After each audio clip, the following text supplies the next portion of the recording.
বছর 3 ধরে বিরতিতে আছে বিটিএস। বাধ্যতামূলক সামরিক প্রশিক্ষণে যোগ দেন ব্যান্ডটির 7 সদস্য। প্রশিক্ষণ শেষ করেছেন RM, জিন, জে-হোপ, জিমিন, ভি, জাংকুক ও সুগা। এবার ফেরার পালা। বিরতি ভেঙে ফিরতে মুখিয়ে আছেন বিটিএস তারকারা।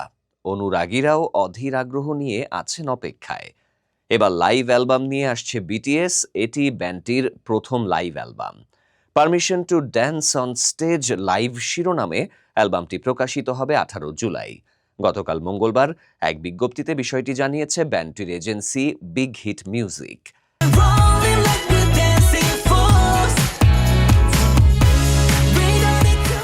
অ্যালবামে 2021 থেকে 22 সালে world tour permission to dance on স্টেজের 22টি গান থাকছে।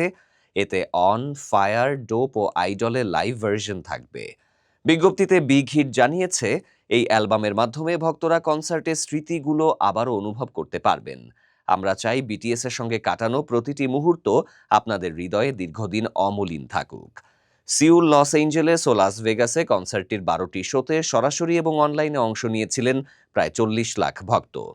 Permission to dance on stage ট্যুরে প্রথম কোরিয়ান ব্যান্ড হিসেবে যুক্তরাষ্ট্রের বিখ্যাত সোফিয়া স্টেডিয়াম লস এঞ্জেলেস ও অ্যালিজিয়েন্ট স্টেডিয়াম লাস ভেগাসের মঞ্চে গান করেছে বিটিএস।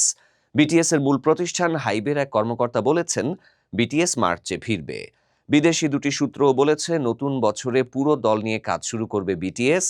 হাইব আগেই জানিয়েছে, সামরিক সেবা শেষে সদস্যদের প্রস্তুতি নিতে সময় লাগবে, তাই দ্রুত নয়, একটু সময় নিয়েই ফিরবে বিটিএস।